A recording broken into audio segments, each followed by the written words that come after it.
Hello and welcome to Ben Omtad, a podcast of open-minded thought and discussion. Here I recount and discuss folk tales, myths, and philosophy with various people, hoping to grow through dialogue and bring forth truth, wisdom, and insight in the interaction.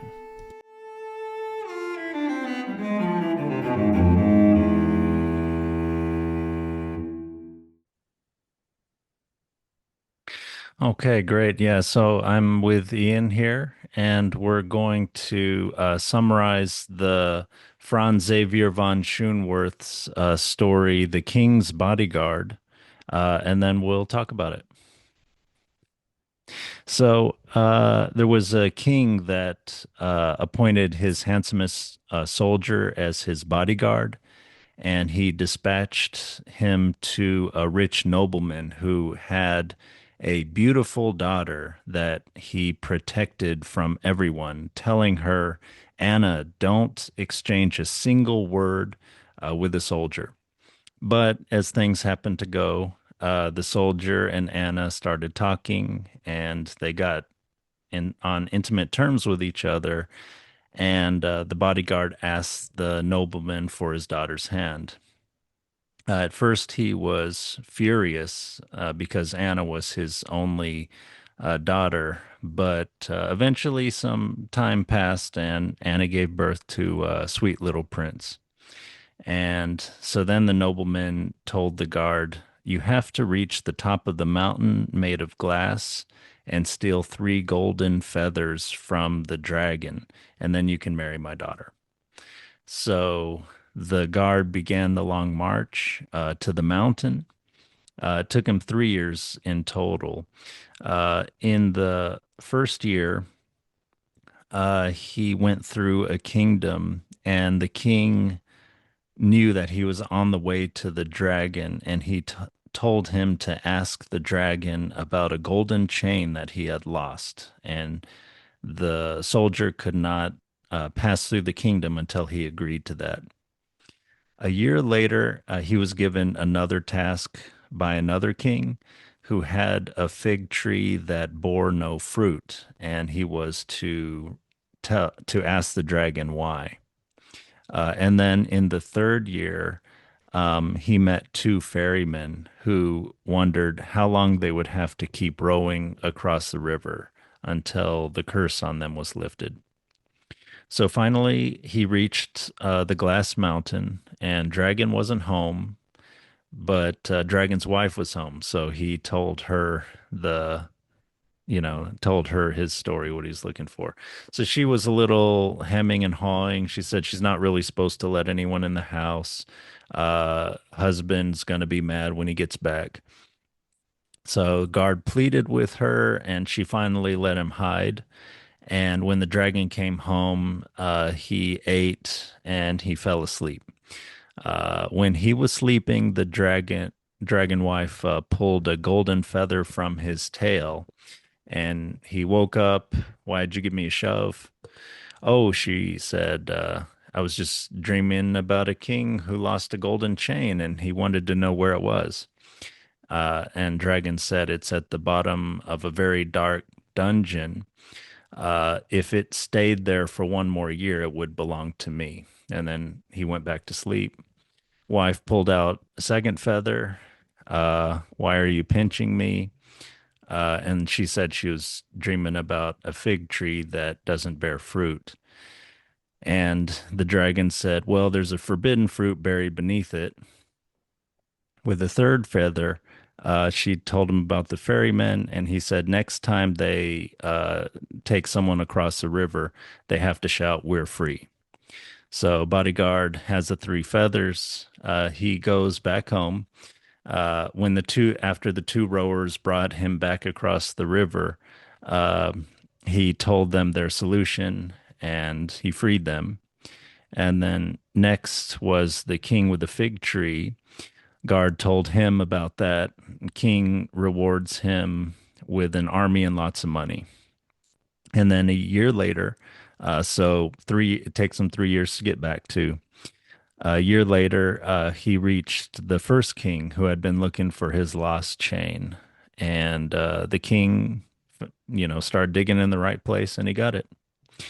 Um, so the young man had been away for 6 years, and in that time, the nobleman had actually gone broke and he was selling dishes. And the guard wanted to get revenge. And so he told his soldiers to break all the dishes in the marketplace. And the nobleman got upset, and the guard threw money at his feet and said, "Here you go, old man, buy yourself some new dishes." And the next day, the same thing happened. The guard destroyed all the dishes again, or had the dishes destroyed. And he said, "Have you figured out who I am?"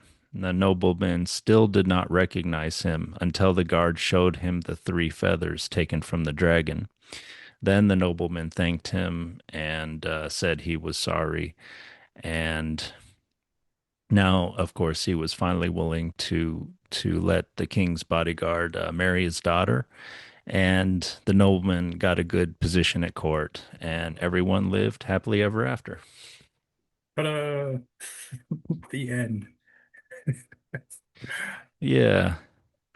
Yeah, you were saying that this story, you were saying offline that this story is a little bit like someone telling a story drunk or something like that. Is that because it's kind of a little disjointed? You mentioned it doesn't have very much kind of detail to it. Yeah, it just to me it just kind of like there are some bits I'm always analyzing these things logically just on how the pieces fit together, not like whether it makes sense, but just like internal story logic, you know? Mm, mm, And because oftentimes when I do that, I'll notice intricate little relationships between things that sort of like expand the meaning of the story. It's an mm. attempt to try and make sense of it, not to like Yeah, police to make sure, you know? yeah. But this one, it feels like I mean, I could just be missing it. I'm not saying I'm, Mm, it's all I'm the arbiter of what makes sense and what doesn't, but it doesn't make mm, sense to me. mm, In a few places where like the king appoints his most handsome of soldiers as a bodyguard, as his mm, bodyguard. So he's the king's bodyguard. And then one day he dispatches him to protect a noble. So like in and of itself, I'm a little bit confused there. Like, what is the king doing? I can't think of like the reasoning behind the king's decision. Um, and there's some confusion about Anna gives birth to a prince, but she's not a queen, she's not a princess, she's just a nobleman's daughter. mm, And then at the end, just to kind of stick on this same thread, at the end we have the nobleman, the sort of jerk dad, being given a good position at court. Um, I mean, I guess maybe the king's happy that after 6 years, his bodyguard finally got to marry the girl that he loved, and so he's like, "All right, you finally let that happen, nobleman. So now we'll give you a position at court." Um, but yeah, just the connective tissue seems a little loose, and that's usually one of the places where I can really find some meaning deeper in the story. mm, Yeah, but even that, like I would say, um, the it's sort of an interesting relationship there where you have the king, who's the king of the land of the kingdom that this takes place in. He's kind of the highest person in the fairy tale, except maybe the dragon, because the dragon seems to be in mm, charge, like he's watching out over things in all the kingdoms. But mm, this he's the king of like the main kingdom where the main characters come from. And he's got a bodyguard. So the bodyguard isn't royalty, but the bodyguard is attached to the king's house. And then the king sends that bodyguard over to the nobleman, who's like a step down from the king. So in a certain sense, like the influence of the bodyguard into the nobleman's household is mm, something coming from the king down to the nobleman. mm, But at the same time, he's, I assume, a commoner. I mean, they say the bodyguard was sure to be nothing but a fortune hunter, mm, despite the fact that he's employed by a bodyguard as a bodyguard for this king. Mm. But who's to say? Um, he's still a soldier, so he's got this sort of like lower social status at the same time.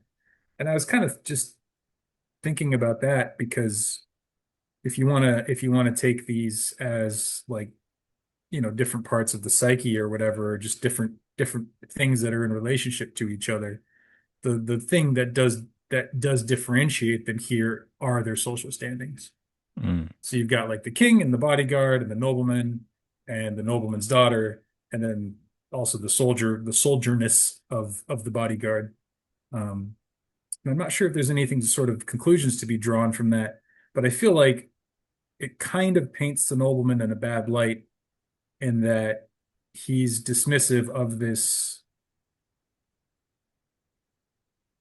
person, this force, this sort of thing that has come into his household, um, as a gift from something higher up. Mm. And there's sort of shades of like not recognizing what he has, what he's received, Yeah. rejecting something from the king, so to Yeah. speak. Something Um, beautiful from the king, the most handsome of his soldiers. So, exactly, exactly. And his daughter, um, his daughter clearly values the bodyguard. And this is one of the few fairy tales I've read where like what I want to find the words here. Um, they were on intimate terms with each other. So the first they're on intimate terms, then he asks for marriage, her hand in marriage is denied, and then she gives birth to a sweet little prince. hmm So clearly they weren't being metaphorical with the intimate terms. And that's not common for a fairy tale. I think it's often a little more chaste than that. Yeah. And then they live happily ever after, and then they have kids somewhere on the other side of that, you Yeah. know. Yeah. But like, to kind of bring it back to what I was saying before, you have this nobleman rejecting this gift from the king, but the nobleman's daughter, the sort of, if we're looking at the nobleman's household as like sort of a sub level down from the king level, the nobleman's daughter, the feminine aspect of it is welcoming of this gift to the point where Mm. something generative happens, something Mm. creative happens. There's new life in the household. Mm. And so like that's a good thing, but the nobleman himself is sort of a tyrannical leader in Mm. this regard, and that there's this new thing that's coming in and he's sort of rejecting it. Hmm. And so the new thing therefore has to go on the energy that would come in and rejuvenate his household has to go on a quest to, like you were saying before we started, sort of go through all the kingdoms and solve all these problems. Mm. And I'm not really sure what to make of the dragon or the problems, but maybe when we get to those, we can get to those. And then Mm. he comes back and he's sort of recognized for what he is. Hmm. So I think that's maybe the strongest thing I can paint as far as like the gesture of the whole story is sort of this new energy finally being recognized, kind of raising itself up to the point where it has more power than the reigning, um, the sort of tyrannical leader. And then the tyrannical leader has to sort of accede, give into give Hmm. into the bodyguard, and then there's the happily ever after moment. Yeah. Yeah. I mean that makes sense to me too. Um, you mentioned how the nobleman is kind of a tyrannical leader. He seems like he's trying to protect his daughter Anna, not just from this soldier, but from any soldier. So any sort of strong, noble kind of youth, or he's overprotective, and so that's why I kind of, you see that theme also with the dragon. And so you have these people hoarding these things that are to be good or useful for others. The golden chain of the first king on the travels of the soldier, and the fig tree, and the two men who are the farriers. That all these people are trapped in some way, and so um, once they're freed from these hoarding, um, higher level authorities, then then they can be more good and useful. And that's what the the beauty the beautiful print the beautiful bodyguard is able to do. I'm just thinking of maybe something about truth, beauty, and goodness here. The overall goodness of the story increases after the bodyguard kind of unfastens or unsticks a lot of the forces and people of the story. And so that's the spreading of beauty. The king, the first authority, the king, he plucks out the handsomest soldier. So he's getting sort of beauty, and then as you're saying, he brings it down to like the next level down to the nobleman. And then yes, as you were saying, the nobleman kind of rejects it, but then he does find a way. He's kind of forced to by maybe his the feminine aspect of him, his daughter. Hmm. When Hmm. when she has a child, he's forced to go forward. He had just wanted to stop. Let's keep everything as it is. You're my beautiful daughter. You're just going to stay with me until I'm dead. And then, so then yeah, they generate something, and then he's forced to make the soldier do something, and then that actually, I would argue, benefits the soldier too by giving him mature development, and at the same time unsticking and helping everybody else in surrounding lands, including all the way up to maybe the ultimate ruler in a way of this whole region, the dragon of the glass mountain. Hmm. Hmm. Yeah. Yeah. Yeah. There's definitely, I like your comparison of the hoarding by the dragon and by the nobleman, that they're both, you could say like, you could paint the journey of the bodyguard through the kingdoms to the mountain as like a dream.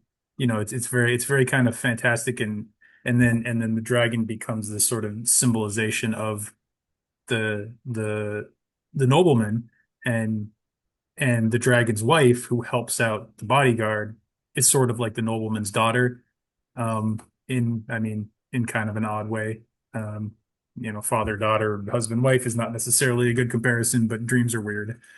Yeah. So and in sort of having her, because for all the bodyguard's good deeds, like he doesn't really do much, or at least Yeah. he's not described as doing much. Yeah. I Yeah. was When I first read this, I was like, "Ooh, a glass mountain! Like, what is that about?" I've heard that in other fairy tales, and it's always kind of fascinated me as a symbol, because um, what what is it like? I don't know how to picture it. Like, is it melted glass that has formed into a mountain shape? Yeah. So it's like smooth and hard to climb, or is it like a mountain made up of broken panes of glass, so you always cut yourself on it, or is it just like a slick slope that you can never walk up? It's it clearly symbolizes a challenge and a dangerous one of some sort, but as far as like anything beyond that, I'm not sure how to really pull some symbolism out of it. Mm. For that being the guy's big challenge, go to the glass mountain and confront the dragon. He like goes to the glass mountain and knocks on a door, says, "Hey, I need some help." "No, no, please, I need some help." "Oh, thank you. Yum yum food. I'm gonna take a nap." And then he wakes up and he leaves. Like, we should all be so lucky on our heroic quests. Mm. Um, but nonetheless, he does resolve everyone's issues, and Mm. that is a heroic undertaking, is to sort of, like you said, kind of unstick the problems that are in the surrounding kingdoms. Mm. So yeah, yeah. Yeah. Yeah, I mean, yeah, he doesn't, like in some Knight's Tales or something, he doesn't have to fight the dragon. I sort of thought of it as maybe heroic, though, in that and how he does have to climb the mountain. He does have to be away and on his journey for 6 years. He has to fulfill other people's tasks. And yeah, it's like a persistence. There's some danger involved, and he just has to be away for a long time. But yeah, he Mhm. doesn't have to like fight a dragon or something like that. Yeah. I mean, that's interesting putting it that way. It's like the story highlights things that are, I would say, kind of more realistic in that Mm. if you are behaving in heroic fashion, if you are trying to be heroic, like you can't run around looking for fights. You know, Yeah. like that's the fun part of the story. But in real life, like you do have to care for other people. And this story focuses entirely on how he cares for other people and sort of serves them, helps them out rather than helping himself out. Yeah, yeah, I agree. And I mean, you would want a hero to fight the dragon if necessary, but not if not necessary. If they fought the dragon and it's not necessary, they're not heroic. They're maybe a villain, maybe causing much harm that's unnecessary. But yeah, the it's not Mhm. like the dragon is hoarding stuff on the glass mountain that the bodyguard needs to kill him to take away or something like that. He's just got power over people in surrounding kingdoms, and all he the soldier just gets what he needs. He just gets the secret, and then yes, he gets it in a sort of sly way, by going through the wife. So, and Mhm. that's all you need to do, and yeah, that does seem like the better hero. I mean, if you need to do something, do it in the least harmful, the most intelligent way possible. Yeah. Yeah, yeah. And he does do it very like respectfully. Like he doesn't even pull the feathers off. The wife does that, Yeah. you know. So he kind of I mean, it doesn't say that he charmed the wife with his good looks, but if he is the most handsome of the king's men, maybe he was charming. Who knows? Who knows? I would think so. And I think if we want to get somewhat Freudian or something, you could talk about the different relationships here. And that one stuck out to me as the most sort of semi-personal or something. Besides obviously getting with the nobleman's daughter. Hmm. He does, yeah. Just that, that young, virile, handsome man, and the wife of the dragon is home alone, and so there is some sort of maybe tension or some sort of wanting to help him out kind of thing going on. So and that brings to light another part of the story for me, which is sort of just the naturalness of things. Beauty comes from nature, Hmm. and the beauty of this king's bodyguard is what presumably gets him in favor with the king in some way. And then with the nobleman's daughter, maybe there's jealousy of the nobleman there, and then but then he's sent away, and he actually does better than if he had just been allowed to just be natural, just to marry the nobleman's daughter and stay in his hometown his whole life. As you mentioned, he wasn't doing much before. Like he said, to be the king's handsomest bodyguard, not the most experienced or the most skillful. He's not like the sharpshooter in the Shamat Razum story. Yeah, yeah, yeah. He's just kind of, maybe he's like 17 years old and he's technically a soldier, but he hasn't really done much, to serve any lord or any authority or anything. So then yeah, I feel ambivalent about the sort of hoarding of the nobleman because of his daughter, because he does end up doing better for everybody. Through the king's bodyguard, he solves everybody's problem. Hmm. Yeah, that's true. I mean, I guess if you look at it from like a more, bird's eye view, like I mean, you said this already, but like the bodyguard does go through like a maturation process, but by doing so, like he does help the kingdom. So in that sense, the nobleman is doing a favor for everyone by saying like, no, you're not ready. Go make yourself ready to be worthy of my daughter. And in doing so, he manages to kind of clean up a lot of problems in the area Yeah. that aren't directly that he wouldn't have, like you said, that he wouldn't have noticed otherwise. Yeah. So yeah, that's neat. That's neat. I definitely had not thought of that. I get sort of hung up on the fact that it's like he's the most beautiful because I think, our culture is such a celebrity worship culture Mm. that it's like I hear beautiful and I'm like, oh, people's sexiest man alive. Like, sure, that's a thing and like good for them, but it's not the same value that I would put on like the good, the true, and the beautiful Yeah. in that sense. It's not an aesthetic thing per se, but that's not to say it's not that's not to say I'm looking at it the right way. I think especially given that these are much older tales, like I think he would be held up as more of an ideal, kind of the way you're talking about it, than the sort of celebrity culture that I had sort of just in my head when I was thinking about it. Yeah, yeah. Yeah, we have so much built up with celebrity culture. There's maybe someone who's beautiful on the outside, and then there's plastic surgery, and there's marketing, and there's hype. Hype in big groups, has this emotional effect.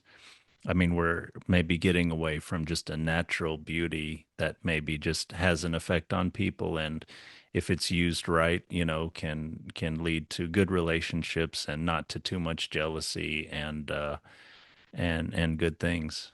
Yeah, yeah, yeah. No, that makes sense. That makes sense. And the sort of the need to elevate it above just the common level also makes more sense there. Where if we are talking, common beauty versus like skilled beauty or processed beauty or matured beauty, um, evolved, so to speak, developed, et cetera, et cetera. Um, that's sort of what we can see going on here. Um, but I don't know. What did you think about the dragon? I found him kind of interesting, just in that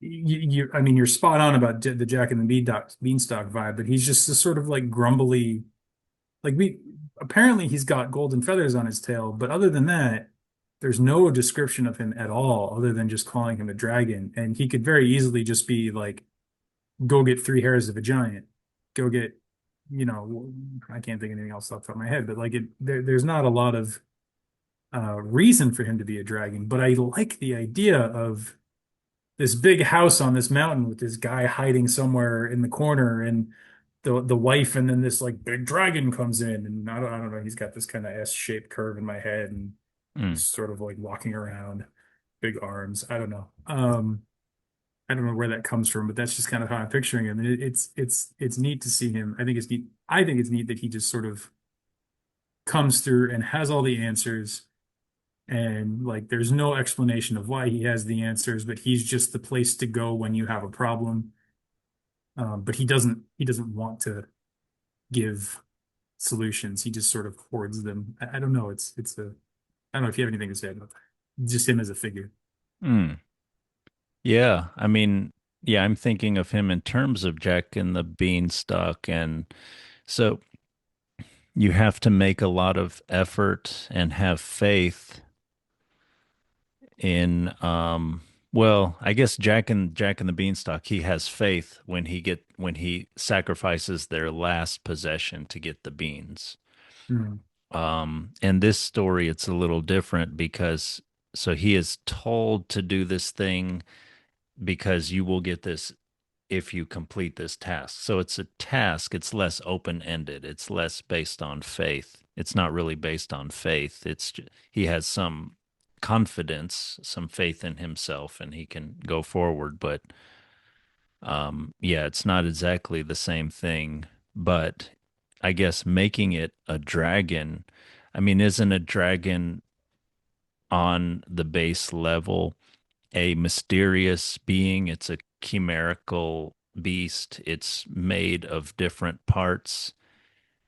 It can be interpreted in different ways, and it will still be greater than the sum of its parts and all your interpretations. It's sort of this, it's like Would comparing it to a demon or a god be right, or it's just something that goes beyond your our comprehension, right? So he goes to the dragon, and the dragon, as you mentioned, knows everything, you know, especially when he's in his dream state. He's almost like an Indian god or something like that. It's he's dreaming the world, or he's Yeah, yeah, connect, yeah. connected in some deep way. Um, and then yeah, all you have you pluck his feathers, you you you wake him up, and he'll just tell you what you need, and he'll be increasingly upset, so you can't do it too much. But if at least if his wife does it, then he just gives you the secret to everybody's problems. Like, oh, it's just these people have been racking their brains about this fig tree that no one can figure out why it won't bear fruit. It's barren. It's this thing that should be full of life, that should be feeding us all, and that we love in some way, but it's poisoned in some way. Something is terribly wrong, and he just gives you that knowledge. So Mhm. Mhm. that to me is the difference between the dragon, which is on the glass, mountain, which is also this mysterious thing. It'd be interesting if we could figure out something about that symbolism. I too have kind of no idea what it means, except it's not a regular mountain, so it's artificial in some way. Unlike the beanstalk and the cloud, presumably the cloud people have these ideas about you can't see it, and maybe someone lives up there or a god lives up there or something. But the glass mountain is something artificial, something very. It's a strange image, whether it's smooth glass in one piece or many pieces or a bunch or shards all piled up on top of each other. It's an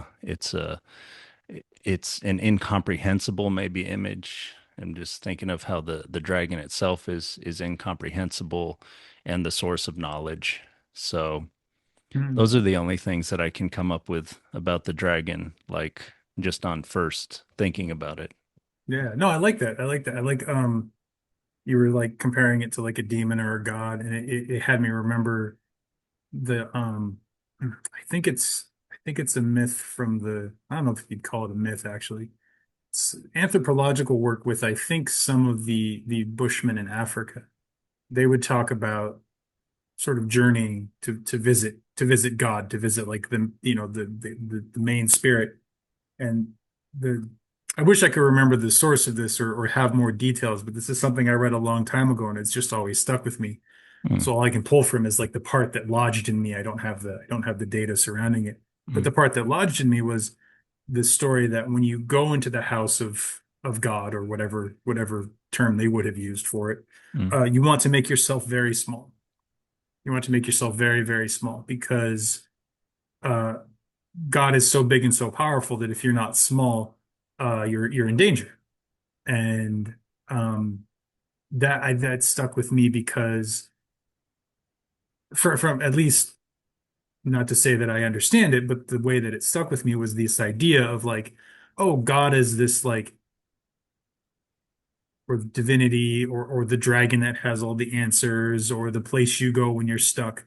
Like it's very powerful, and if you're going to access it, you have to be in right relationship to it. Like, and No, yeah, not morally right, but just like I almost want to say like electrochemically right. Like if you're gonna connect to a powerful positive electrical charge, you have to be a negative charge. You if you want to connect to something very big and powerful, you have to be very small. You have to understand yourself as very small in relationship to it. I mean, now I'm thinking of like 12-step programs and the idea of a higher power, surrendering your life to a higher power, a higher power, something bigger. So that makes you smaller. That creates this relationship, that creates this sort of different perspective of who you are and like how you are in the world. So going in yeah, to meet the dragon, going into if the dragon is sort of a stand-in for God, going in to meet God and God being very large and the bodyguard being very small, him hiding and him sort of mediating that with, the with God's wife. So sort of a who's a little more safe. She's a little more welcoming. She's a little more open. She's not quite so like Zeus with the thunderbolts. She's a little more chill.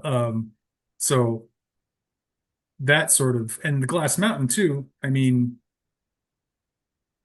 if I think of it as like I look off in the distance and like where I live in the Pacific Northwest, we have a lot of mountains. I can see Mount Hood, not from my window, but driving around, I can see Mount Hood. And it's so if I think of it as like, what if that was made of glass? Just clear. Like one, the light would shine right through it. So it's got this sort of illuminated nature to it, this sort of transparent, kind of unreal nature to it. But then also, like from here, the mountain slopes look smooth. They're not, the peak is jagged, but you look at the mountain and you can see, it's this cone shape. And so if you were to think of like a cone shape of glass, it becomes something that, like if I were to think of that mountain as made of glass, I would immediately, the thing that would occur to me is like, I can never walk up that mountain. I'd slip anytime there was rain, anytime anything got wet in the morning, the dew, whatever you want to call it. Like I would just slip and slide all the way down. And it would be this sort of like endless toil trying to get anywhere. And you could say that's similar to like if you're trying to approach God or if you're trying to get to heaven, there's this sort of like impossible distance between you and that sort of higher realm. Um, but not that impossible, I guess, since he does end up there. No, Um, no, I think that's a, yeah. oh, go ahead, please. No, I was just gonna say, but that's all I got. Oh, no, Yeah. no, I think that's really good. Both those points. I mean, the bodyguard is able to get up there, but he was specifically appointed. He has gone through suffering. He has been shunned by the nobleman. He has had to wait 3 years to get there, and he is still. And this is a special person too. He was the most something, the most handsome in this case of the king's soldiers. So only a special person who has suffered in different ways and gone through this long journey can get there. Yeah. Because And does it for other mm, people too. I'm sorry. He does it for other people. Like the interaction Yeah, with the yeah, dragon is very much like, how do I solve these other people's problems? yes, yeah, So it's an that's act right. of service. And then through the service, he gets the feathers, but he never actually, nobody ever says, "Hey, dragon, can I have your feathers? I need your Yeah. feathers." Yes, that's right. Yeah. Can you just give me some power? Can you? And that's maybe some way people pray now sometimes. It's like maybe a warning, like don't just ask the God for to solve your problems. Yeah. Um, but yeah, that's right. And that makes me realize that he didn't know his whole task until he traveled through these different lands and they gave him the task. You cannot leave until you promise to ask the dragon to find my golden chain, and etc. Then he really has his task of getting the feathers and also helping all these other people with their myriad problems Hmm. that he helps Hmm. them with truth. The beauty goes and develops virtue, persistence, goodness through that, and then gets the truth from the God figure, from the dragon. Yeah. Yeah. Yeah. Yeah. Yeah. He goes. So like, if we look at it, there's like the king has something. Well, that's kind of interesting. I don't know. I might be stretching here, but the second king, the first king that he runs into with the gold chain, like he's lacking something beautiful. He's lost something beautiful of his, a golden chain. I don't know if that's like a chain, like a necklace, or like a physical Hmm. chain for whatever purpose you would want a golden chain for. Hmm. But he's clearly missing it, and gold kind of denotes beauty. I mean, that's not much. Yeah. There's not much else there, beauty or purity or something like that. And then the second king has a tree that is not fecund, that is not bringing forth what it's meant to. Mm. And you sort of have the nobleman there. I mean, the daughter does have a child, but it's a forbidden child because they're outside of wedlock. So there's like a weird, I just figure just seeing this weird sort of alignment between the second king's fig tree and the nobleman's daughter. And then the two ferrymen, the fact that there's two, I don't know, one would work for this just as well, but the Yeah. ferrymen are engaged in acts of service and they're cursed to continue doing it until their curse is lifted, which is a symbol for the bodyguard. He's meant to serve the king. He's meant, well, he's maybe that's the two ferrymen. He's serving the king or he's serving the nobleman. In either cases, he's serving. And how long do we have to keep serving these people? How long do I have to keep playing this role? I'm under a curse. Um, what frees me of my curse? And the secret there is you finish your survey, you do your duty, and once your duty is done, you say, I'm free. You just choose to take your power back. Yeah. And Yeah. that's what the bodyguard does when he comes back into the marketplace. That's right. Yeah. Yeah, that's neat. That was live, folks. Yeah, yeah, that was good. Yeah. Another thing I wanted to say from what you said is both with Jack and the Beanstalk and with this story, when he goes to the dragon's house, yeah, making himself small, that's right, because they both have to hide and they can only get what they need when the giant or when the dragon is asleep, like when it's in a more dormant state. Mhm. And this sort of like the opposite of what Dion in last week Dionysus last week's podcast, Dionysus mother Semele, I think. Mhm. But anyway, one of the consorts of Zeus, she had done the forbidden thing or the terribly unhealthy thing of asking to see Zeus in all his glory. So this is sort of the opposite. I want to be face to face with the God. I want the glory to shine on me Mhm. in my fullness. I'm not aware and I'm not properly, I don't have proper fear of the Lord to make myself small and humble before the Lord. Mhm. And it Mhm. wasn't enough that Zeus loved her. She needed to see it. It's like she needed proof, or there's a little bit, yeah, there's too much of this spirit of wanting to see it, to believe it or something. Mhm. Yeah, yeah. I mean, very much like I love the comparison you're drawing because like the way I understand that Bushman story or whatever wherever it is that I got that from, is like you have to go and make yourself small in order to relate properly to God. It's not so Yeah. much that like God is just another human that's gonna be pissed at you and punish you Yeah. if you're Yeah. not humble. It's like, no, that's not the nature of the relationship. Yeah. You know, it's Yeah. not quite the same thing. It's if you're going to relate with the divine, you can only do it from a small place because that's the truth of it. You know, in the same way that like I don't know, like if you step off a building and you fall 5 floors and you break your leg or you die, like you're not being punished for walking off a roof. Yeah. You Right. know, Yeah. it's not a moral decision. It's gravity has an effect.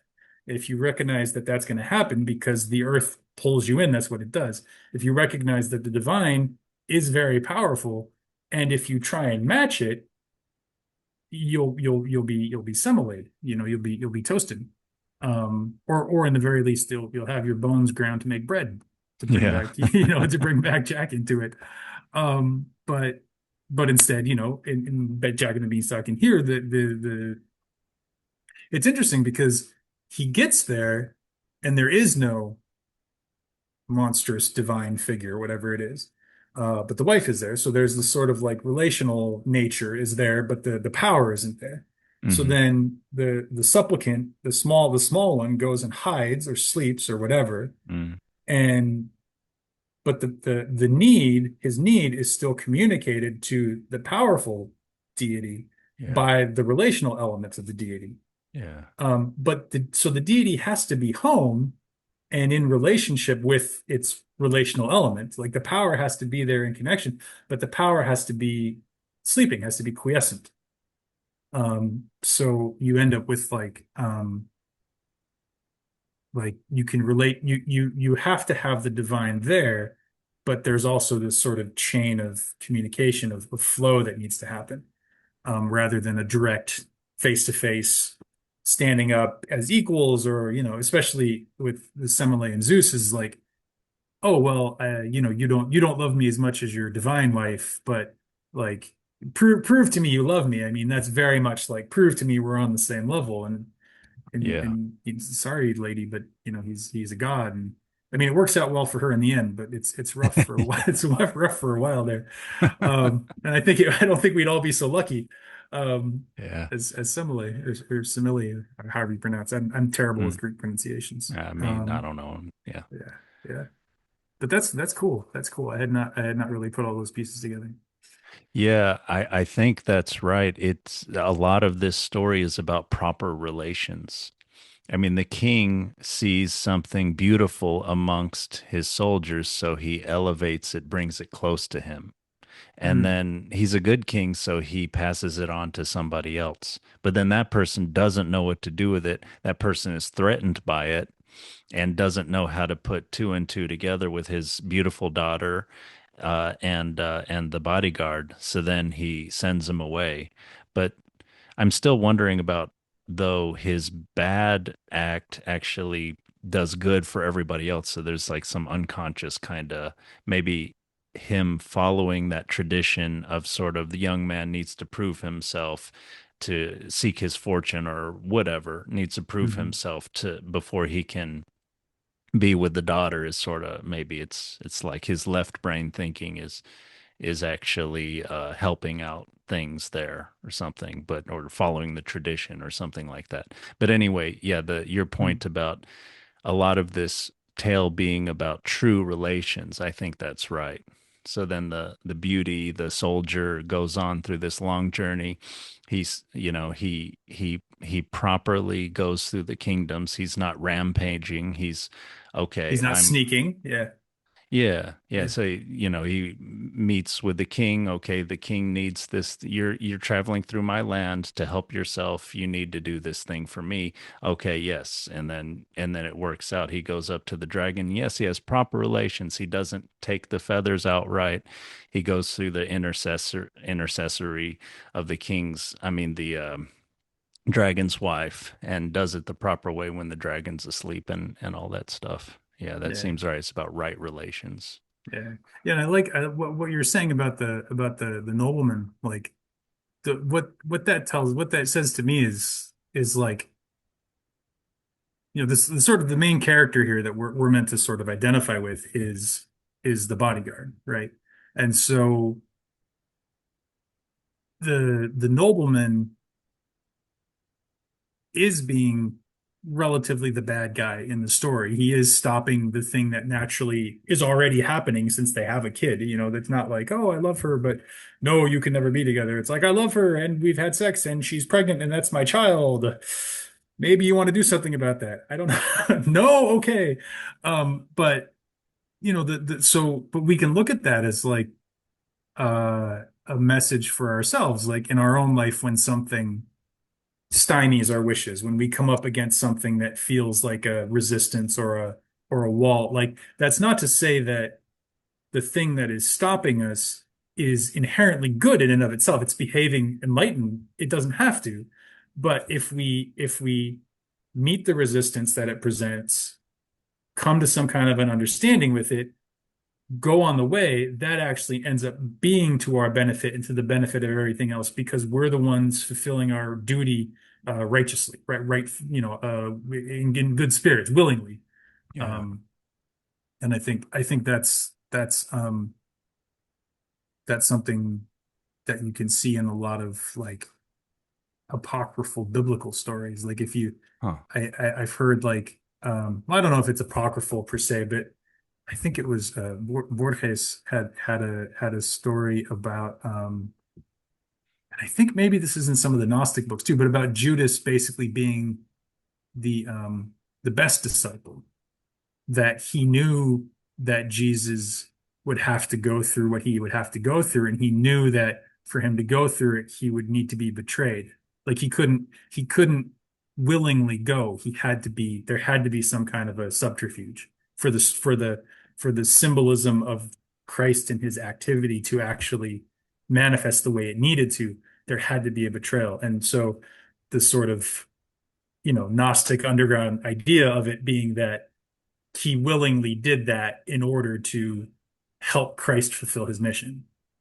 And he gets, slandered for it and thrown in hell by everybody, up to Dante and beyond. Understandably, because if he really did do that, he's a jerk. But somebody, if something needs to happen and it's not going to happen without some resistance on the part of the nobleman, or some betrayal on the part of Judas, or I've heard a similar thing said about Lucifer, that the Hmm. rebellion, there's something there, the snake in the garden tempting humanity, like humanity need to be tempted. We needed to fall in order to have this sort of adventure through the kingdoms and setting everything aright and kind of coming back home again, which you kind of see again in the Bible in the prodigal son. It's the son that runs away and then comes back that there's the feast for, rather Hmm. than the one that just stayed. So the nobleman, like you're saying, no, I'm sorry, the bodyguard, had he just married the nobleman's daughter, he would not have done all the work and known the situation of the lands around him and come prepared with an army and money, and like he comes back much stronger than when he left, which is not directly how the prodigal son works as a parable, but it does sort of paint the picture of the one who goes and comes back and is welcomed more strongly for having gone and come back than had Yeah. had they never left. Yeah. Yeah, I think that's right. And in terms of the sort of usefulness of badness or even evil, this as a theme, with the prodigal son, bring for the prodigal son to come back having wasted everything, and not having bringing anything to the table for his father still welcoming him and loves him, shows the outpouring of unconditional love, that Mhm. that side of the fatherly love. I just love you because you're my son, not because you've gained something in the world and come back developed with more glory to shine on me for our family. Mhm. Mhm. And the Yeah, it seems like in this story, the sort of seemingly bad action of the nobleman helps to, yeah, develop the bodyguard. Bodyguard comes back, and then he helps to develop the nobleman in some way too, by shattering that barrier that maybe has something, shattering that barrier where he's protecting his daughter, that maybe has something to do with the plates, something like I that. have a whole thought about that. I have a whole Yeah. thought about that. But Oh, okay. if you want to keep talking, go ahead. But I did have a thought about the plates. Oh, okay. Yeah. Well, yeah, I Yeah. just wanted to say, in terms of the themes of this story kind of being useful for us.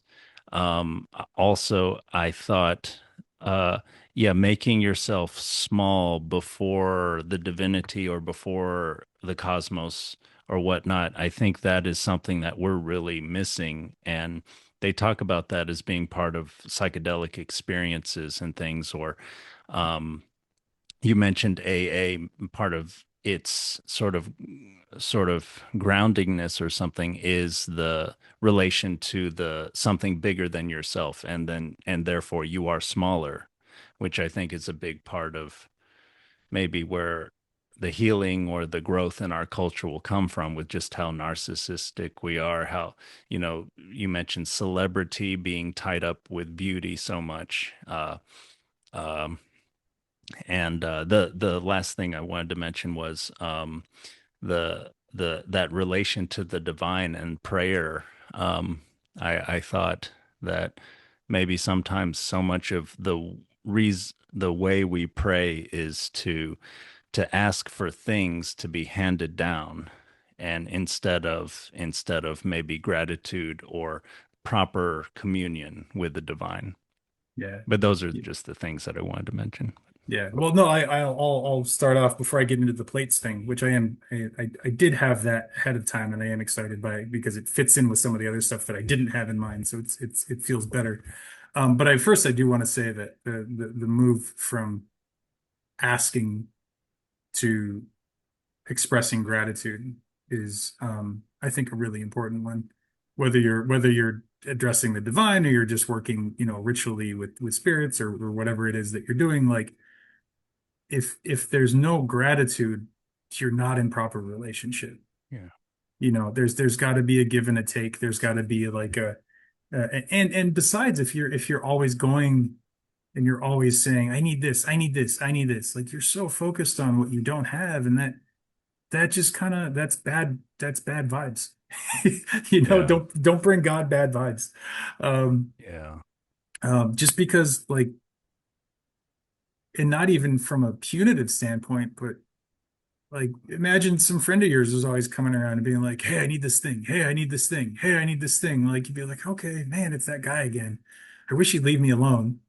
Just I mean, yes, God is not human and God is this what, we as we were saying earlier, but proper relations still, and even more so if there is this all-powerful source of all the answers you could ever need to solve all the world's problems, and you just have to approach it humbly, like don't approach it with an attitude of like, give me this, I need this, i'm Yeah. i'm miserable, because that's so focused on yourself. I mean, even like we were saying, even the bodyguard doesn't say, hey, I need feathers. He says, hey, I need to find out about this chain, and I need to find out about this tree, and I need to find out about these ferrymen. That's right. Yeah. um so so there's that. But to get back to the dishes, when you were talking earlier about the nobleman hoarding things, I had been trying to figure out the symbolism of the dishes, because that's like one of the only strong items mentioned that I could make sense of. I mean, there's the fig tree that we kind of talked about and the chain that we kind of talked about, and those kind of make more sense. But I was like, okay, so at the end, there's these dishes. Why are the dishes? He's said he's fallen from his luck. He's selling dishes in the marketplace. Um, what if I enter into that character of the dish selling ex-nobleman, what Mm. is his life like? And I'm like, oh, well, dishes are breakable. This is medieval times, or, late Renaissance or whenever it is, but they're breakable. You don't have like plastic bubble wrap for them. You don't have nicely made crates that fit them perfectly. Like selling dishes is a dangerous thing, because if you spend money on them and they break, one breaks, or you drop a crate of them and you break all of them, you've got nothing. Like maybe you can make a mosaic out of it or something pretty, but like if you're a dish merchant, you're handling very precious goods, and you have to be cautious and careful and nervous all the time. You have to be hoarding. You have to be like, no, like I gotta just be very, very mindful and careful. And he's treating his daughter the same way, like a precious little dish, and he's not letting it out. And then you have the bodyguard come back in his power, as this with the army and everything, and he breaks the dishes. So he starts, the all of the noblemen's hoarding, all of the caution, all of the fear, all of the no, I can't let my daughter marry. What if something bad happens? I have to protect her at all costs. And he's like, look, I've broken the dishes. I've knocked up your daughter. Would you just let me marry her? Like stop being so precious about the whole thing. And the nobleman sort of having his dishes broken and not recognizing it, and the bodyguard has to come back a second day. I feel like that's a mirror of their relationship with the daughter. Is like, dude, your daughter's had a kid from with this guy. Like she's not your beautiful, pure, chaste daughter that you need to protect from all the soldiers anymore. Like clearly she's been broken, not in a bad way, but like that thing that you're so worried about happening has already happened. Just let Yeah. it happen. Yeah. Yeah. So I thought that Yeah. was really neat. No, that's cool. Yeah. Yeah. I didn't exactly know what to make of those dishes. Yeah. And that makes sense. Something fragile that he's trying to hoard, and then now he has to sell them. There's this idea that he has not been living properly and exchanging properly, like you do with trade or working or whatever. And so his estate has grown smaller and smaller to where he has to sell the thing that he's been protective of, that's fragile and everything. And then yes, instead of him following his little plan of selling his dishes and being able to go on for another couple of months or something, the bodyguard comes back and he breaks and he's like, no, all your plans are not working. Like your way of thinking is wrong. And also you're not seeing properly because you don't because he doesn't recognize the bodyguard. And it takes, like you said, a couple of times for him to finally recognize the bodyguard. Like he has to break all the, I don't know, the ways that he's been holding on to to to the world improperly and not letting things, not having the right relation to the world and to the people around him. And finally, when that stuff is broken, now he can finally see, and then he regains prosperity, favor in the eyes of the king, of the authority of the land, by being granted the pension, or the place, the position in the court, I guess. And so everything's kind of right now, after that, after all that. Yeah, yeah. I mean, we have the bodyguard coming back and even fixing the problem of his jerk father-in-law, so to speak. Like the Yeah. thing that started the person that started the whole problem off to begin with. He has his problems resolved by the bodyguard as well, even if it does require some broken plates. Yeah. It's still pretty cool. Yeah. Yeah, I like that. That makes sense to me a lot, that what you said about it's the bodyguard shows the proper way to deal with the problem, to not resist it, to do what you need to do with it, to kind of he doesn't try to force the issue, although the issue gets a little forced by him and the daughter they're attracted to. They're forbidden for a while, and eventually they get together and they have a child. But yeah, he doesn't try to, I don't know, he doesn't do something drastic or something. He goes on this very long journey of 6 years to appease the father-in-law. Uh, so he suffers and tries to make things right with this hindrance that's really in his way.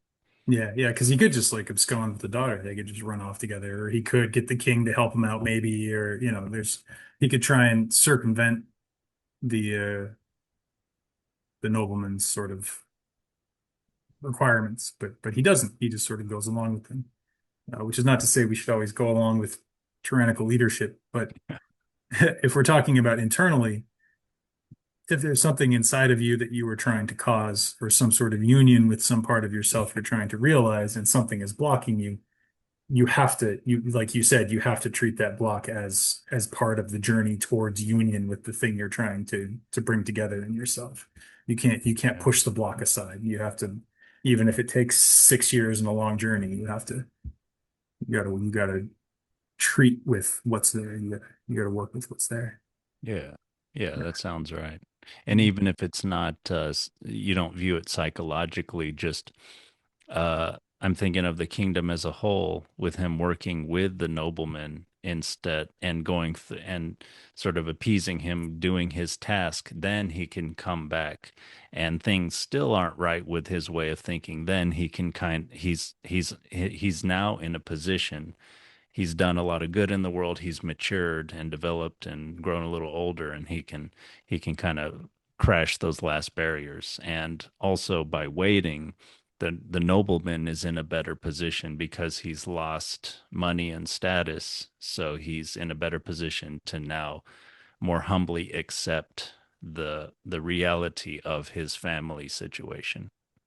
Yeah, yeah, yeah. That's a good point. It's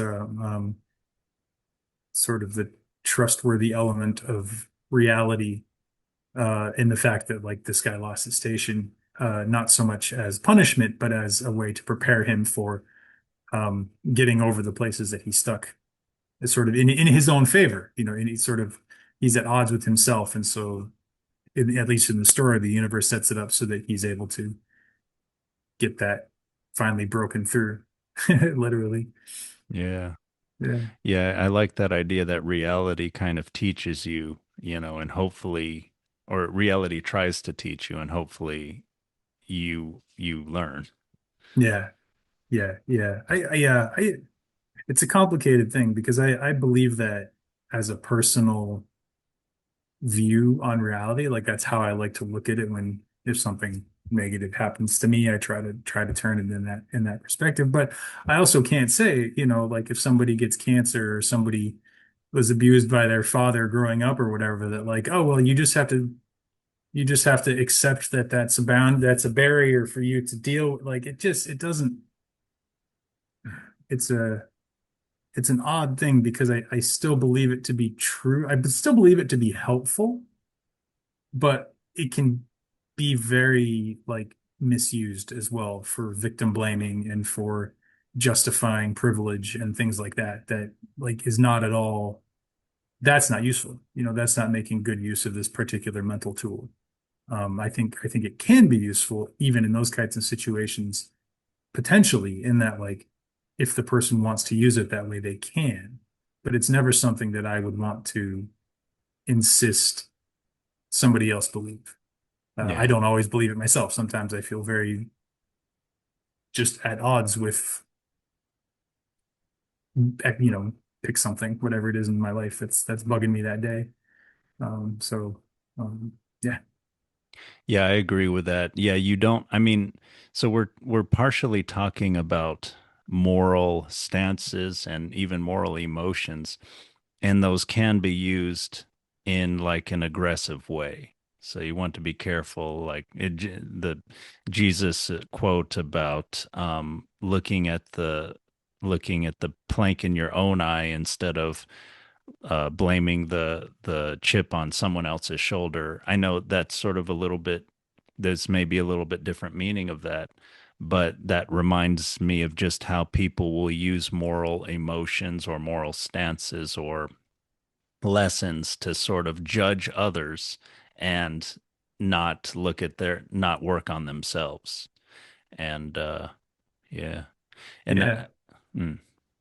And yeah, I Go was ahead. Go just ahead. Yeah. thinking from what you were saying that just it seems like the lesson of this story and this kind of thing of acceptance doesn't mean necessarily forever accepting the whole situation, but just first getting your bearings and accepting rather than reacting immediately.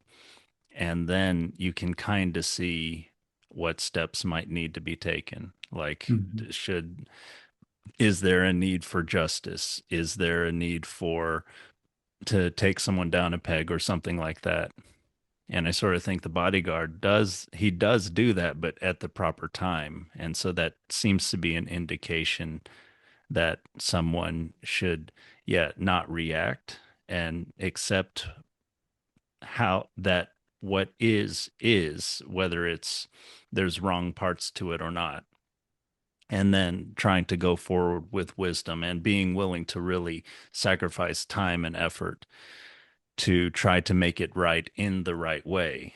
Where, like the bodyguard did that, where the nobleman ended up being better after the 6 years, rather than maybe if he had been forced to accept the situation of the bodyguard and his daughter, maybe he would always hold that against them or something like that, and then when he finally falls and loses his fortune, he's messed up psychologically to where he can't be useful to the king anymore. He can't be useful to other people.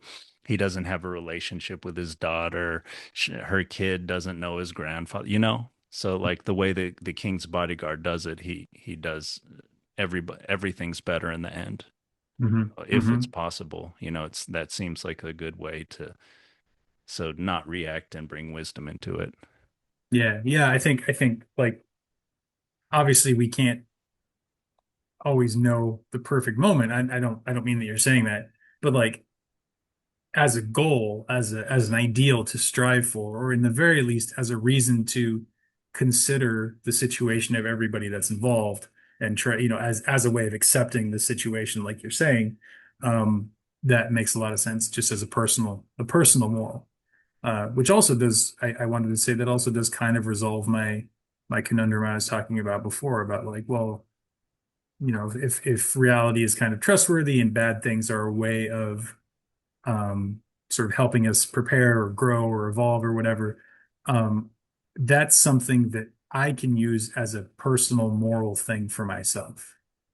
And it's not something that I can use aggressively on somebody else. So Yeah. it's a way Yeah. to get the beam out of my eye if I'm lucky, if I'm real lucky, or at least start to work with whatever that is. But it's never something that should be turned on somebody else because that's none of my business. And I don't know what their situation is. I don't know what's going on inside of them. And trying to apply it from the outside doesn't even work because That's I right. don't have all the answers. So That's right. yeah. There's Yeah, something in them that could be, but who knows what that is. yeah, yeah. I think I agree with all that. And I think, well, I mean, I don't know what you think, but I think when, interacting with other people about their problems, that's where maybe skill of dialogue can come into it, empathy, uh, you know, your social skills and everything. And if they are not seeing, if you think you can see something that you can bring to their attention that might help to shift their gears in the right way to where they might see more clearly or better, or they might be able to basically resolve things better or at least feel better. Um, that seems the right way to approach it rather than from the top down. Here's I'm going to tell you all about yourself that you don't know, and yeah, to Let me, have that skill. So yeah, yeah. Let me explain all your problems to you and how to fix them. People hate that. yeah, Rightfully so. But I think what you're pointing to with the bodyguard, as far as like the way he meets the nobleman when the nobleman's ready, like that's definitely the way to like if say you do see something about somebody and you're fairly clear that like, oh, this is an issue for them. And they'd be better if they, put their attention on it and did something to resolve it. Um, you have to make sure they're at a place where they actually want to hear that because maybe they don't, and if you come in, one of the things I've learned through the years with my coaching work, especially early on when I was doing it like a decade ago, geez, like a decade ago, was like if you even if you're totally right, if you yeah, yeah. hypothetically, not Ideally, for sure, yeah, but even if you are hypothetically totally right, and you tell somebody about this issue that if they just listen to you, hypothetically, they would be better off. If you tell them that and they aren't really ready to hear that, they will push back against you, and that actually strengthens their identity around their problem. So you're making it worse for them by trying to help. And yeah, you can't do that. yeah, You have to let them have, as a very wise man once told me, you have to let people have their suffering. And you have to allow that for them. And then if it looks like they're asking for help, if it looks like there's an opening, maybe try. If they directly come to you, then great. Then you can do something. You can say, hey, here's what I think. Thank you for asking. Happy to do my best to help you with whatever it is. But if you present the solution before they're ready for it, you actually reinforce the problem. And I think that's very bad, obviously. And just if you are genuinely trying to help people, and you know that by taking this action you are doing the opposite of that, it keeps you on your toes as far as how to relate. Like the bodyguard, like you're saying, the bodyguard with the nobleman, like waiting until the time is right and the nobleman is at a place where he's ready to hear, he's ready to have the plates broken. He's at a place where he can hear that message and he's not gonna be resentful for forever. He's already so far gone he can't even hear, he doesn't even have plates to break anymore, whatever it is. hmm. um, so yeah, that's good. That's good. It's, Yeah. I completely agree with that. Yeah, and I've seen myself sometimes. Maybe I've gotten good advice or something, but it's just, yeah, I wasn't ready for it and I got angry about it, or it pushed me in the other direction. Like you're saying, I formed more my identity more solidly around the problem mhm. from being presented the solution when I wasn't ready for it. Yeah, yeah, yeah. I like It's that. Let people have their suffering. yeah, it's hard to do. especially if you like it. I guess it's hard to do when you have a lot of pride. And when you're, the more humble you are, the easier it is to do because you're like, well, I don't really necessarily know anyway. So I'm sorry they're suffering. That's rough, but like, I don't know what to do about it. And so who am I to step in and try and help them? And if it has enough of an effect on you or me or whomever um that you start coming to an understanding of it, 6 years of going around and seeing what's wrong with the situation, then maybe you understand the right plates to break, the right things to do to kind of Yeah. have an effect. But if you just kind of come through and try and do it immediately, it doesn't work as well. Yeah, I agree. I mean, just one last thing about dialogue that maybe people, this might be new for some people. I've read a little bit about during when the Buddha was alive, the Siddhartha, the Buddha was alive. Um, he would, I mean, I mean, tell me if I'm totally wrong, but I thought this, people would come to him with questions, and there's some kind of story of where somebody came to him one day and said, "Is there a God?" And he said, "Yes, there is." And the next day, someone came to him, "Is there a God?" "No, there isn't."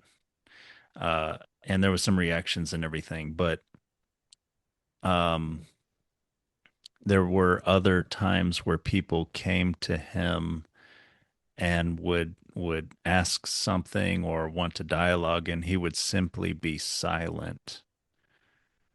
And that had a profound effect on me because I feel like all of these three kinds of proto dialogues that I just related, um, all indicate that he has a deep understanding of what is happening in when those people are coming to him and saying those words.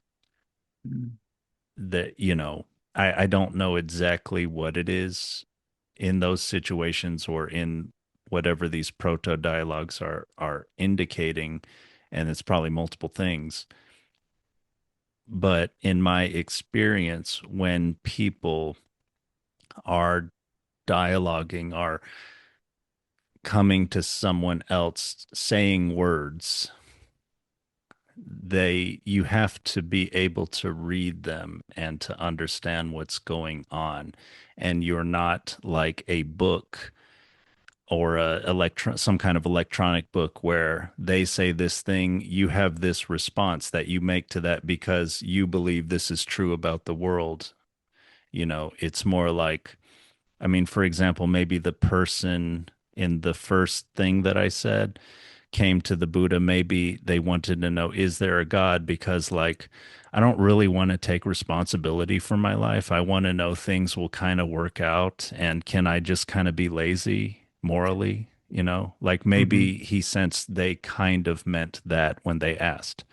Or maybe the other person, is there no God? Maybe, I'm just trying to say that, yeah, dialogue is much more mysterious and much more about the truth, like a very multifaceted, complex truth, rather than, yeah, this sort of cookie cutter approach. I believe this about the world. It sounds like the words that you're saying mean the opposite of what I believe about the world, and so I'm going to contradict it. Hmm.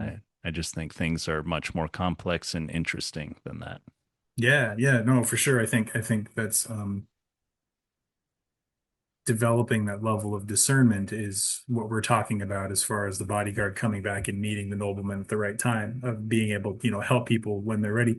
How I don't know how one does that, per se. Like I mean, there's wisdom practices, there's, decades of meditation, whatever, but like just in a moment, like how you know for sure that you're seeing something that is true for the other person. I mean, I kind of trust the Buddha could do it, but I'm not going to necessarily trust myself that if somebody comes and says, like, is there a God?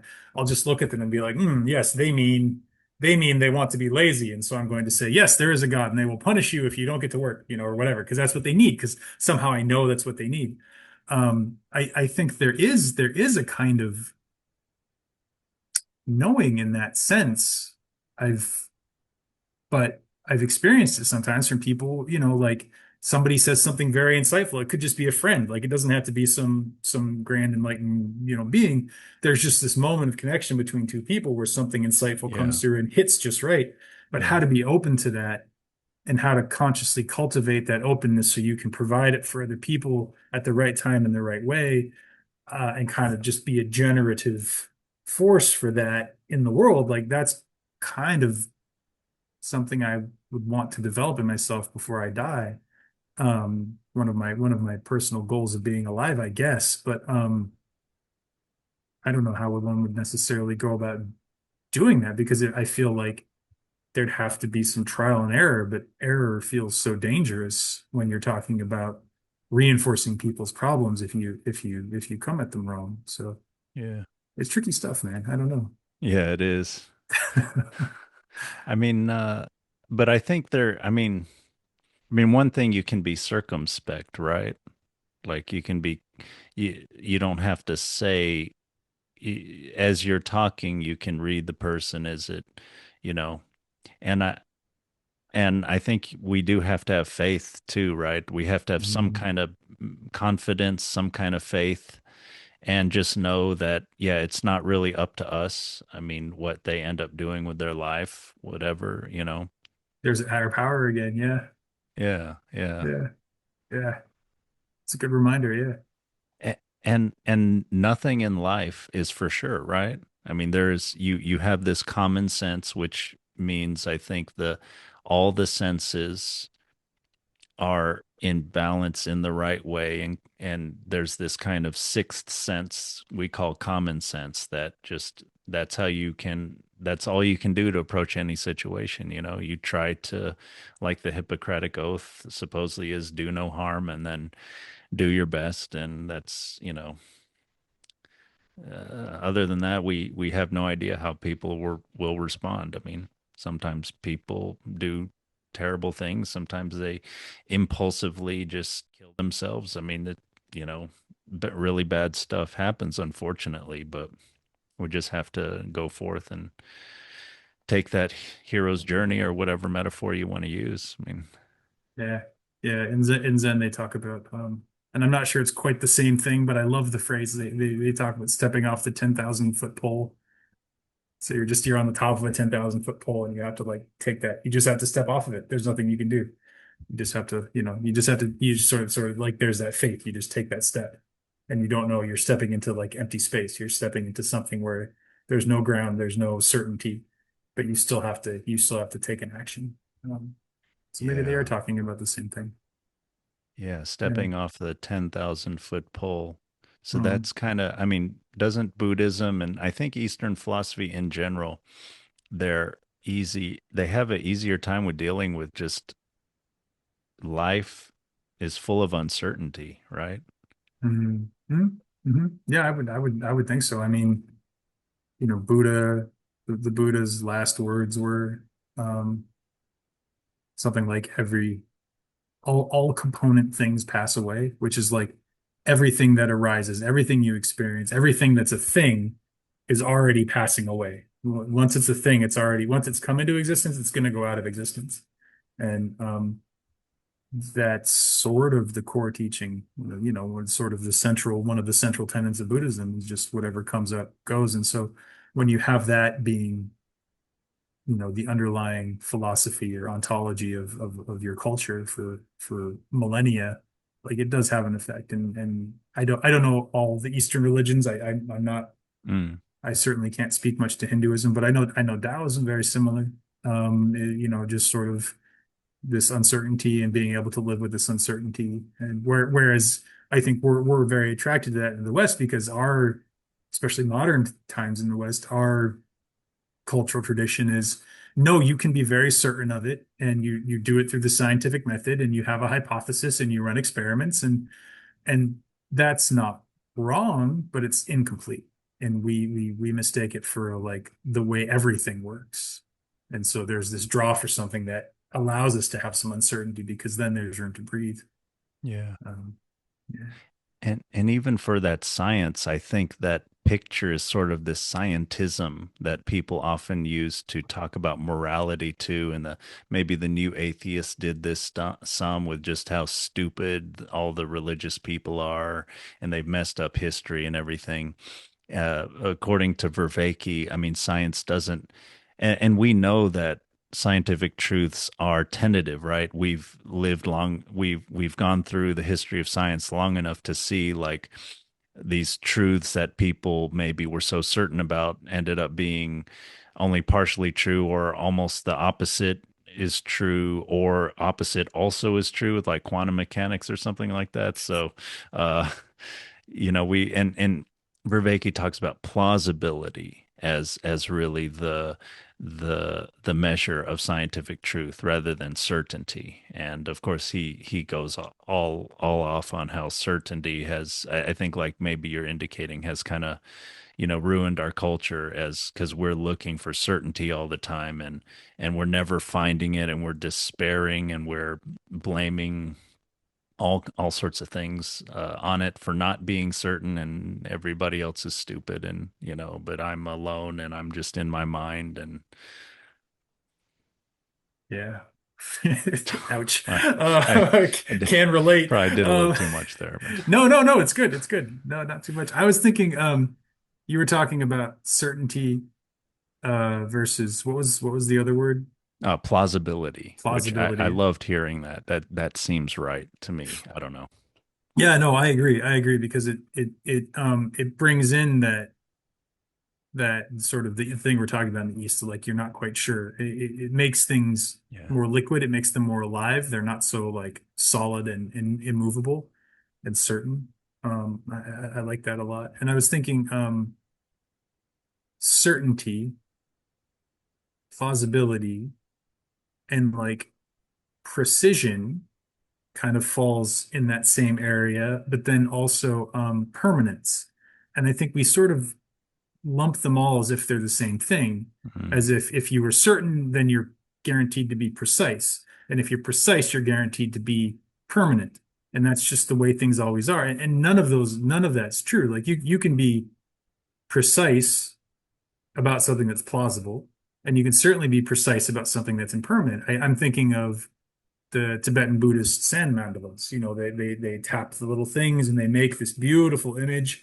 And that requires a lot of precision to create that. But then it's just sand. And I mean, they sweep it up at the end, but even if they didn't sweep it up, like it's not staying that way. They could leave it there and a windy day comes through and whoosh, the whole thing's gone without anybody laying a hand on it. And we forget in our hubris in the West with all of our scientific progress that like it's all based on plausibility. It's all based on things that may or may not change or may not be the entire picture. I think the ecological crisis we're in has a lot to do with the fact that the part of our brain that understands science and progress does not understand relationality. And nature works on relationality. That's how things thrive and grow in nature, is they relate to each other and they understand. And um, Yeah.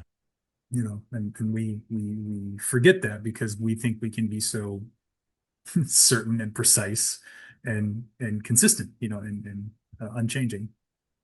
Um, Yeah, and we don't know about the second order effects or the externalities of the things that we're doing. And because there's no relationship, because we can't relate. We're so focused on thinging and permanence and like concepts, that to relate, there has to be the possibility of change.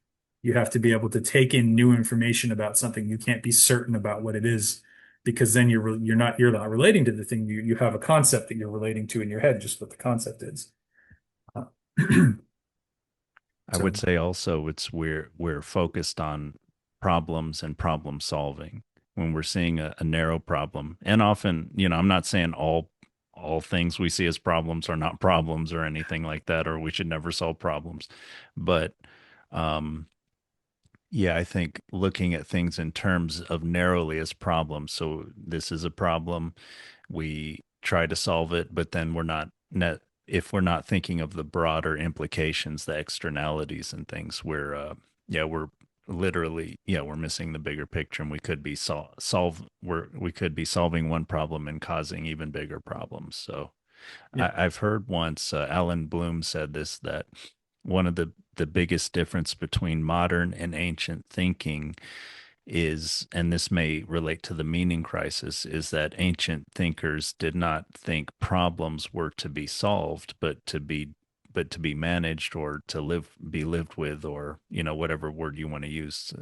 Problems always exist, but we may have this assumption that, and this may lead to utopianism, that you know we could solve all problems possibly, and that Mhm. seems to lead to arrogance, and that's not a good relation with the divine either. That's true. Yeah. Yeah. I mean, it kind of comes back to what we were talking about earlier about like things that stand in our way. Are they serving a purpose, and can we understand them, and can we have faith, and can we sort of surrender to the greater movement of whatever's moving through and causing all the change, and just sort of play our role within it as best as we can. Go on Yeah, the 6 year journey if there's a 6 year journey to go on. yeah, Um, yeah, yeah, it's kind of beautiful. yeah, I love that. That seems like a good way to end the conversation, unless you have anything else to say. I'll end on that. That's great. Yeah. Yeah, yeah, I think there was more to this story than maybe we initially thought. It's pretty good. Very much. I did not think there was going to be much at all, and here we are, like 2 hours in. That's great. Well, yeah, I'm glad we got to talk, and talk again soon. Sounds good.